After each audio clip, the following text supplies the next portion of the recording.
자, 그 다음에 또 이 문은요, 20규빗입니다. 그러니까 대략 한 10m 정도 되거든요. 전체가 25m인데 10m 정도가 문이면 이게 문이 작은 문이 아니에요. 이게 문이 굉장히 큰 문입니다.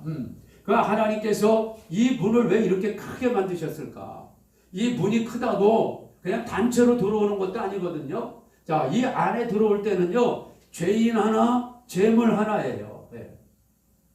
죄인이 재물을 하나 가지고 들어오는 거지, 재물 하나에 온 가족이 들어오고, 동네 사람이 다 같이 들어오는 게 아니란 말이에요.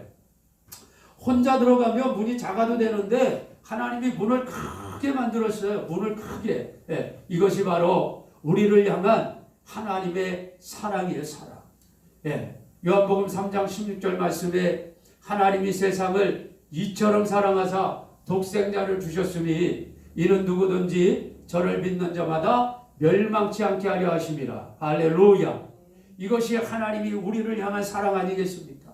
하나님의 아들 독생자 예수 그리스도를 보내주시고 어떤 특정한 계층들만 예수 믿고 구원받게 하는 게 아니죠. 어떤 공부 많이 한 사람들만, 어떤 지위가 있고 또 명예가 있는 사람들만 예수님을 믿고 구원받으라는 게 아니에요. 남녀노소 빈부귀천 하나님은 다 따지지 않습니다. 인종도 안 따져요. 지역도 안 따져요. 국가도 안 따집니다.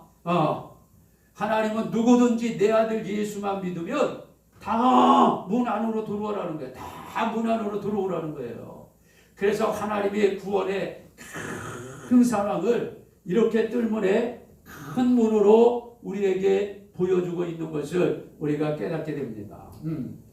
그래서 하나님의 이 큰 구원의 문 때문에 오늘 저도 구원받고 또 이 영상을 보시는 분도 구원받아 지금 함께 은혜의 말씀을 나누고 내 심령의 성막을 지금 세워가는 그런 은혜를 우리가 지금 만끽하고 있는 거예요.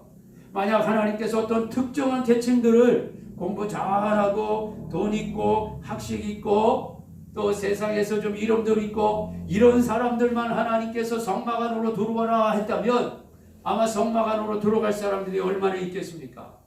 그러나 하나님은 그런 것 다 필요 없다는 거죠.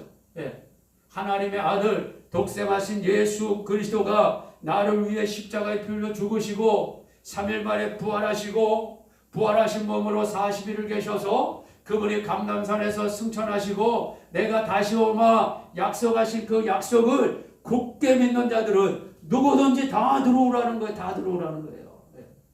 그래서 오늘 성령님께서 우리에게 그 사실을 믿을 수 있도록 은혜를 주셔서 이미 우리는 이 안으로 다 들어가 있는 줄 믿습니다. 이미 다 뜰문 안으로 들어가 있어요. 들어가 있으면서 이미 내 심령 안에 지어진 성막을 다시 한번 점검하고 혹시 잘못된 것이 있는가, 또 잘된 것들은 더 반짝반짝 빛나게 딱 걷어주고 다듬어줘주고 그런 작업들을 지금 이 말씀을 통해서 우리가 하고 있는 것입니다. 자, 이것이 바로 큰 문의 의미예요. 자, 그 다음에 이 문은요 항상 내려져 있거든요. 자, 이 문에 들어가는 그 장면을 제가 좀 설명하기 위해서 그림을 낮의 그림을 좀 보여드리겠습니다. 자, 요 그림을 보면은 여기 보면은요 저기 문 앞에 지금 하얀 옷 입은 사람도 있고 또 일반 백성인 같은 사람도 있고 뭐 양도 보이고 소도 보이고 뭐 그러네 송아지도 보이고 이게 아마 휴대폰으로 보면은 작아서 잘 안 보일 거예요. 근데 컴퓨터나 TV로 보면은 이게 그래도 크게 잘 보입니다. 그리고 이제 이런 그림들은 인터넷에서 많이 떠돌아다녀요. 그러니까 나중에 한번 그림 확인해 보세요. 그런데 이렇게 우리가 인터넷에서 그림을 이렇게 보다 보면요, 이렇게 문이 열려 있는 성막 그림들이 있어요. 그건 잘못된 거예요. 그런 그림은 아마 그림 그리는 그 화가가 성막을 잘 모르는 상태에서 그린 것 같아요. 성막문은요 항상 내려져 있어야 돼요. 안에가 안 보여요. 보이지 않습니다. 이게 무슨 뜻이냐면 누구든지 믿음만 있으면 들어올 수 있다라는 거예요. 믿음이 없이는 못 들어와요. 그래서 히브리서 11장 6절 말씀에 하나님께 나오는 자는 그가 살아계신 것과 자기를 찾는 자들에게 상 주시는 이심을 뭐하라? 믿어라. 믿어라 그랬잖아요. 예. 믿으면 이 성막 안에서 하나님이 예수 그리스도를 통해서 이루어놓은 모든 것들이 우리가 다 알게 되고 믿어지지만 내 스스로 믿음의 문을 딱 차단시켜버리면 아무리 얘기해주고 아무리 보여줘도 알 수도 없고 믿지도 않습니다. 그래서 이 문은 항상 내려져 있어요. 네. 믿음이 없는 사람들은 안에서 일어나는 일들을 몰라요. 교회 안에서 일어나는 일들을 몰라. 예수님 안에서 일어나는 일들을 몰라. 그러나 믿음 가지고 내가 들어오면 예수님이 나를 위해서, 성령님이 나를 위해서 어떤 일들을 해주시는가를 우리가 다 알게 되죠. 그래서 이 문은요 항상 내려져 있어야 돼요. 항상 내려져 있는 거예요. 예.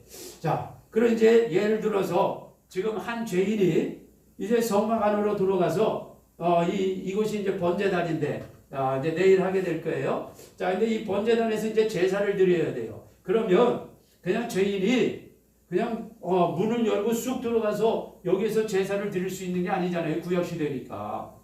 죄인이 스스로 제사 드리는 게 아니잖아요. 제사를 집례해주고 제사를 이렇게 할 수 있는 사람은 제사장밖에 없거든요. 그래서 이제 죄인이 제물을 가지고 자기의 죄를 용서받기 위해서 이제 정막에 와서 제사를 드려야 되는 그 과정 속에 반드시 제물을 준비해야 돼요. 제가 둘째 날인가요? 예배에 대해서 말씀드리면서 제사와 예배의 관계. 자, 제사를 드릴 때 반드시 세 가지가 성립돼야 된다. 첫째, 누구에게 제사 드릴 것이냐? 자, 여러분 귀신에게도 제사하잖아요. 자, 우리는 하나님께 제사를 드립니다. 누가 하나님께 제사를 드리냐? 구약시대의 이방인들이 하나님께 막 제사 드리는 게 아니죠. 하나님의 택한 백성, 하나님의 택한 선민, 이스라엘 백성들이 제사를 드리는 거예요. 제사를. 자, 어느 날 누가 예배를 받으시냐? 우리의 예배를 하나님이 받으시죠. 누가 예배자냐? 신령과 진정으로, 성령으로, 믿음으로, 말씀으로 거듭난 자가 예수의 피를 가지고 하나님 앞에 예배를 드리는 거예요. 예.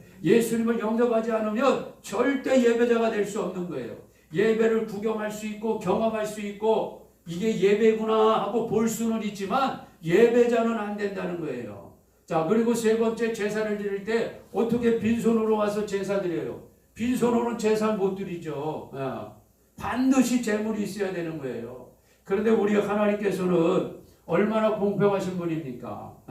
제물도 쉽게 구할 수 있는 가축으로 하나님이 만들으셨잖아요. 소, 양, 염소, 비둘기. 그리고 형편껏도 가지고 오는 거예요. 가난한 사람이 소나 송아지를 가지고 제사를 드리려고 해보세요. 가난해서 하루하루 살아가기도 힘든데 어떻게 소를 사겠어요? 어떻게 염소를 사고 양을 살 수가 있겠습니까? 그래서 하나님께서 형편에 따라서 좀 부자들은 소나 송아지를 가지고 와요. 그리고 중산층 좀 보통으로 사는 사람들은 양이나 염소, 가난하다라고 생각하면 비둘기를 가지고 오는 거예요. 그리고 비둘기도 가지고 오지 못할 정도로 아주 더 가난한 사람이 있겠죠. 그런 사람들은요 곡식가루를 가지고 와요. 곡식가루. 그래서 하나님께서 율법에 딱 정하시기를 이스라엘 백성들이 농사 짓고 이제 수확할 때에 다 수확하지 못해요. 하나님이 아주 율법에 정하셨어요. 모퉁이는 남겨두어라. 그래서 어느 사람이든지 그 수확할 때 모퉁이는 남겨두어야 돼요. 그거 다 수확하면 안 됩니다. 율법에 정하셨기 때문에. 그리고 떨어진 이삭은 줍지 말라는 거예요. 왜? 가난한 사람들 몫이에요. 그래서 가난한 사람들이 평상시에는 그거 가지고 이제 먹고 살고 가난한 사람도 죄를 지을 거 아니에요. 그러면 가난한 사람은 곡식가루를 가지고 와서 이제 제사를 드리는 거예요. 그런데 곡식가루로만 제사가 안 돼요. 왜? 모든 제사는 피가 있어야 되니까.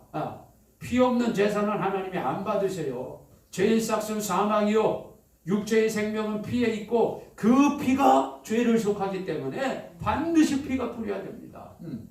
자, 이 과정은 내일 번제단에서 제가 제사의 장면을 설명할 때 자세하게 설명해 드리도록 하겠습니다. 자, 오늘 어쨌든 자, 여기 보니까 뭐 양, 염소 이런 게 보이네요. 그러면 한 중간 정도로 사는 사람이 이제 죄를 지은 거예요. 그래서 이 사람이 죄를 용서받으려면 반드시 대가를 지불해야 되니까.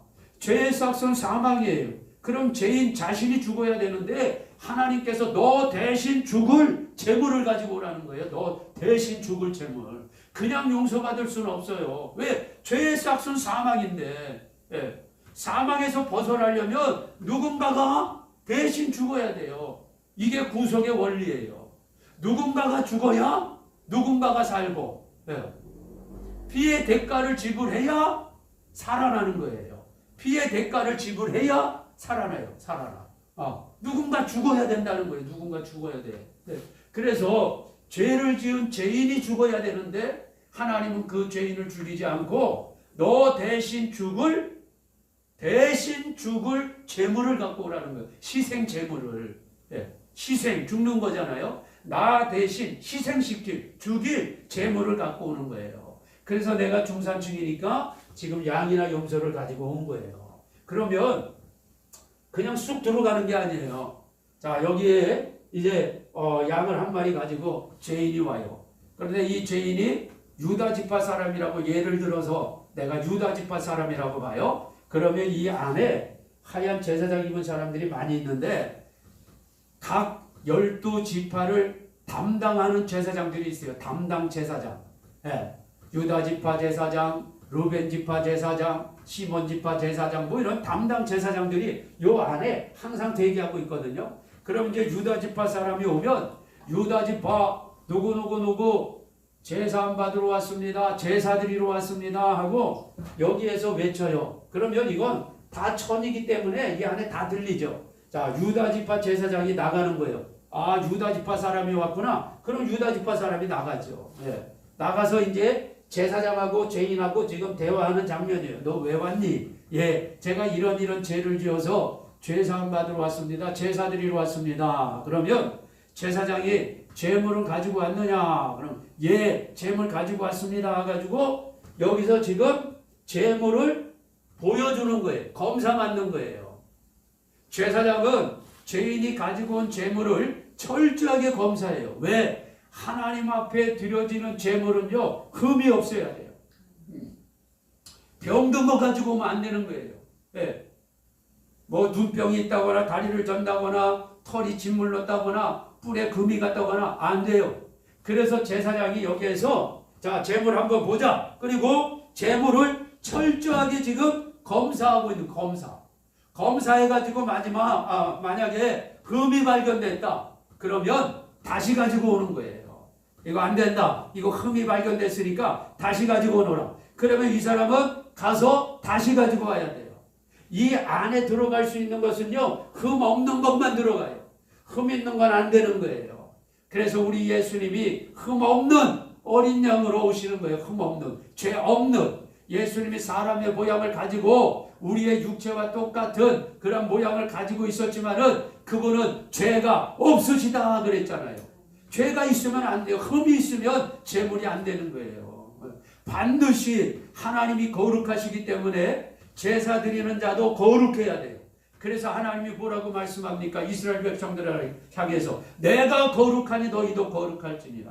거룩한 자만 거룩한 하나님을 만나는데 거룩한 재물을 가지고 오는 거예요. 흠 없는 재물을 가지고 오는 거예요. 이게 거룩의 요소입니다. 하나님은 거룩하십니다. 거룩하신 하나님을 만나는 자도 거룩해야 됩니다. 거룩하신 하나님 앞에 거룩한 자가 드리는 예물도 거룩해야 된다는 거예요. 열심히 땀을 흘리고 내가 대가를 흘려서 벌어들인 그 소득의 10의 1이면 10의 1, 11조 감사 예물이면 감사, 주일이면 주일, 어떤 목적이면 목적 헌금을 드릴 때 내가 땀 흘려 수고한 대로 내가 일한 대로 정당한 대가를 흘린 대로 얻은 수익을 가지고 하나님 앞에 드려야지 도둑질하고 사기치고 못된 짓하고 그런 것으로 하나님 앞에 가지고 오면 안 되는 거예요. 예. 그게 바로 구약시대로 얘기하면 뭐예요? 흠 있는 거예요. 흠 있는 거. 예. 흠이 있으면 안으로 못 들어와요. 흠이 없어야 돼. 그래서 깨끗하고 정결한 흠이 없는 것으로 제사장이 판결이 나면 들어가자 하고 들어가는 거예요. 그러면 소 한 마리에도 똑같아요. 양을 가지고 와도, 비둘기를 가지고 와도, 염소를 가지고 와도, 소나 송아지 가지고 와도 한 사람밖에 못 들어갑니다. 예, 죄인 한 사람밖에 못 들어가요. 예를 들어서 송아지는 크니까 야 우리 가족 전체 가서 용서받자, 그거 안 되는 거예요. 아무리 비싼 송아지라고 해도 죄인 한 사람 몫이에요. 이게 바로 무슨 뜻입니까? 내가 예수 믿어야 내가 구원받는 거예요. 내가 예수 믿어야 돼. 내가 믿어야 돼. 내가. 아무리 부모님들이 예수님 잘 믿고 아무리 남편과 아내, 자녀들이 예수를 잘 믿어도요, 본인이 예수님을 믿지 않으면 절대로 구원받을 수가 없는 거예요. 절대로 천국 갈 수가 없는 거예요. 네. 죄인 한 사람의 재물 하나. 네.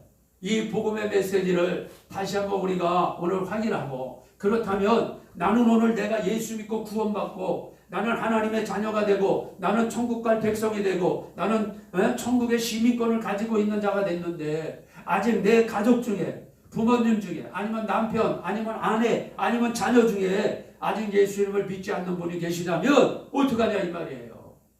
죄인 하나, 재물 하나의 죄인 한 사람인데, 그래서 오늘 이 영상을 보고 계시는 분들 중에 가장 가까운 가족 중에, 형제분 중에 조금 확대하며 또 친지 중에 예수 그리스도를 아직 영접하지 못한 분이 계시다면, 여러분 내년에는 꼭 그분들을 예수님을 믿을 수 있도록 복음을 전하시고, 또 그분들이 예수 믿을 수 있도록 또 여러분들이 많은 수고와 또 땀을 흘리셔서 그분들도 재물 하나 가지고 이 안에 들어와서 번제단에서 제사드려 죄 용서받을 수 있는 그런 길이 그들에게 열리도록, 이 번제단은, 지금은 번제단에 여기서 우리가 들어가서 제사 드릴 필요가 없죠. 왜? 예수님이 단번에 모든 희생 제물이 되어 주셨으니까. 이 지금 번제단이 이제 십자가거든요. 그래서 그분들이 교회 안에 와서 예수님을 믿으면 되는 거예요. 그래서 누구든지 제물 하나에 죄인 한 사람만 들어갈 수 있다는 것을 우리가 이 지금 성막 앞에 이 그림을 통해서 볼 수가 있는 겁니다. 자, 그리고 마지막으로 이 내려진 문을 통해서 우리가 이 시대에 꼭 귀담아야 될 메시지가 있습니다. 그것이 바로 뭐냐? 노아의 방주를 생각해야 돼요. 노아의 방주. 자, 제가 어제도 지금 이 시대는 정말 예수님이 오시기 임박한 시대입니다 라고 제가 어제 말씀드렸습니다. 예수님께서 마태복음 24장에 인자가 다시 올 때에 그 시대적인 상황이 마치 노아의 시대와 같을 것이다, 그렇게 예수님이 말씀하셨습니다. 노아 시대와 같다는 거예요. 하나님께서 창세기 6장, 7장, 8장, 9장에 보면 이제 이 세상이 너무 죄악으로 관영했기 때문에 그 당시 의인 노아를 택하시고 노아에게 방주를 짓게 하시잖아요. 그리고 방주가 다 만들어진 다음에 40일 동안 홍수가 내려서 이 세상이 심판을 당합니다. 노아 가족 외에는 다 죽죠. 그 말씀이 창세기에 나오잖아요. 예수님께서 그 노아 사건을 예수님이 직접 말씀하시면서 인자가 올 때에 노아의 시대와 같다는 거예요. 하나님께서 노아에게 방주를 만들라고 합니다. 여러분 방주가 얼마나 커요. 노아 가족 8명이 그 방주를 만들려면 단시일 내에 만드는 게 아니잖아요. 길이만 300규빗이거든요. 길이만 300규빗. 300규빗이면 1규빗을 50cm로 따지면 얼마예요? 300 곱하기 50 하면 150m예요. 150m. 150m면 축구장 하나에다가 절반을 더 연결시킨 그 정도 길이가 되잖아요. 그 엄청난 방주를 만드는데 1, 2년 사이에 만들었겠습니까? 얼마나 긴 세월이 걸렸겠어요. 근데 노아가 이 방주를 긴 세월 동안 만들 때에 노아가 그 당시 사람들에게 분명히 하나님께서 방주를 만들라고 하신 이유를 알려줬을 거라고요. 그런데 사람들은 노아가 전하는 그 복음에, 그 메시지에 전혀 귀를 기울이지 않습니다. 오히려 노아를 향해서 손가락질하고 바보 같다 그러고 미쳤다고 그러지 않았을까요? 야 지금 무슨 저런 비가 와서 저런 방주를 만드느냐, 헛수고하고 있다, 분명히 조롱했을 겁니다. 여러분 지금도 말이죠, 교회 안에서도 예수님이 오실 때가 다 됐습니다. 우리가 준비해야 됩니다. 예수님의 재림에 대해서 얘기하면요, 좀 이상한 눈으로 보는 사람들이 아직도 한국교회 안에 있어요. 네. 이게 마귀가 말이죠. 한국교회에 예수님의 재림의 복음을 전하지 못하도록 이놈이 못된 짓을 얼마나 많이 했는지 몰라요. 특별히 이 이단들을 통해서 예수님의 재림에 대해서 잘못 가르치게 하고 말이죠. 옛날 10월 28일 그 90년도입니까? 92년입니까? 그 예수님이 오신다 그래가지고 모든 방송에서 막 카메라 들이대고 말이죠. 네. 그 예수님이 오셨나요? 그 세상 사람들에게 조롱거리가 되게 하고 그런 일들을 교회 안에서 만들어놔서요. 정상적인 목사님들도 교회 안에서 예수님이 다시 오신다 이런 말씀을 잘 전하지 않으려고 그래. 왜? 예수님의 다시 오심을 전하면 사람들이 이상하게 생각하고 그런 눈으로 바라보니까 내가 이거 괜히 그런 오해받으면 안 되지. 그래서 이 한국교회 강단에 예수님의 재림에 대해서 막 확실하게 막 선포하고 막 이래야 되는데 말이죠. 그것이 좀 약한 것 같아요. 그러나 우리 예수님은 반드시 오십니다. 네. 노아 시대에 노아가 방주만 짓겠어요? 그게 아니죠. 그 당시에 노아가 방주를 지면서 사람들이 왜 이거 뭐냐? 이거 방주 짓는 겁니다. 이거 왜 만드는데? 하나님께서 물로 이 세상을 심판하시려고 나보고 방주를 만들려고 그랬으니까 당신도 회개하시오. 노아가 이렇게 전하지 않았겠어요? 그러나 사람들은 노아가 전하는 말에 콧방귀도 끼지 않았습니다. 오히려 노아를 정신 나간 사람으로 여겼을 겁니다. 그러나 여러분, 이제 방주가 다 지어질 때가 되니까 하나님께서 노아에게 어떻게 말씀합니까? 노아야, 정결한 짐승은 7쌍씩 방주 안으로 드리고 나머지는 한 쌍씩 다 방주 안에 드려라. 그래서 온갖 짐승들이 다 방주로 다 오는 거죠. 그래서 방주 안으로 다 들어갑니다. 마지막에 노아야, 너 가족들도 다 들어가라. 그래서 노아의 가족 8명이 들어가요. 노아의 가족 8명까지 다 들어가고 나니까 성경에 뭐라고 되어 있습니까? 방주의 문이 닫혔더라. 그렇게 되어 있어요. 노아의 가족이 마지막으로 방주 안으로 다 들어가니까 하나님께서 방주문을 닫으셨다는 거예요. 그리고 정확히 7일 후에 하나님께서 하늘에 창들이 열려서 그냥 물이 쏟아지는 거죠. 그리고 땅이 기품의 샘들이 터졌다 그랬잖아요. 땅 속에서 물이 솟구치면서 40일 동안 비가 내리는 대홍수가 시작이 된 겁니다. 그럴 때 여러분 비가 막 내리고 물이 막 차오를 때에 사람들이 어떻게 생각했을까? 야, 노아가 미친 줄 알았더니 이게 미친 게 아니네. 노아가 헛고생하는 줄 알았더니 헛고생한 게 아니네. 노아가 거짓말하는 줄 알았더니 거짓말하는 게 아니네. 야, 방주하러 달려가자 해서 방주로 달려가지 않았겠어요? 사람들이 방주의 문을 두드리는 거예요. 노아야, 노아야, 방주문 좀 열어줘, 방주문 좀 열어줘. 그러나 방주의 문이 닫힌 그 이후에는 문이 안 열리는 거예요. 요한계시록 3장 말씀에도 다윗의 열쇠를 가지시니가 우리 예수님이죠. 그분이 문을 내리면 올릴 자가 없고 그분이 닫으면 열 자가 없다는 거예요. 노아가 방주를 만드는 그때가 회개할 때예요. 그때가 은혜 받을 때예요. 그때가 하나님 만날 때예요. 오늘날도 마찬가지입니다. 예수님이 분명히 말씀하셨거든요. 인자가 올 때에 노아의 때와 같다. 사람들이 시집가고 장가가고 장사하고 자기들 할 일 다 한다는 거예요. 예수님이 다시 오십니다. 정결한 신부의 준비 작업을 해야 됩니다. 웨딩드레스를 깨끗이 하고 기다려야 됩니다. 내 심령의 성막을 만들고 가장 거룩한 지성소를 내 심령에 만들어서 내가 거기서 너와 만나리라 하나님을 만나는 예배자의 삶을 살아야 됩니다. 이렇게 목사님들이 가르치고 전파해도 여전히 세상 사람들은 듣지 않고 교회 안에서도 안 들으려고 해요. 교회 안에서도 안 들으려고 그래. 그러나 오늘 이 영상을 보고 계시는 모든 분들은 여러분 이 종의 오늘 이 메시지를 하나님이 각자에게 주시는 메시지로 받아들이시기를 바랍니다. 예. 지금은 아직 예수님이 오시지 않았기 때문에 방주문이 닫힌 그런 시대가 아니란 말이죠. 아직은 열려있는 시대잖아요. 그러니까 지금 우리가 은혜 받고 지금 기도하고 지금 한 번이라도 더 예배드리고 말씀 듣고 한 번이라도 더 하나님의 나라를 위하여 충성하고 봉사하고 한 번이라도 더 하나님 앞에 드릴 수 있는 그런 시대인 거예요. 이제 예수님이 오시면 다 닫혀버리는 거예요.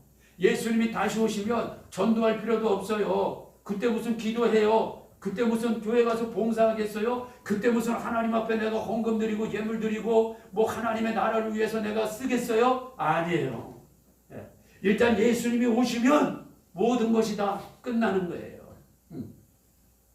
우리가 예수님 오시기 전에 예수님을 위해서, 복음을 위해서, 교회를 위해서, 하나님 나라를 위해서 애쓰고 힘쓰고 드린 모든 것들은 이제 예수님이 오시면 우리에게 상급으로 면류관으로 주어지게 될 것입니다.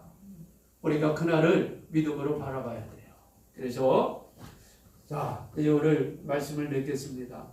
문이 항상 내려져 있어요. 이 내려진 문을 보시면 지금이 은혜 받을 때요, 구원 얻을 때가, 지금이 전도할 때고, 또 지금이 선교할 때고, 지금이 일할 때고, 또 지금이 주님 앞에 충성할 때임을 모든 분들이 잘 깨달으셔서 저 문 앞에서 구원의 문 되시는 예수님 또 뜨겁게 만난 그 기쁨을 가지고 이제 한 단계 한 단계 더 들어가셔서 내 심령의 성막을 아름답게 세우고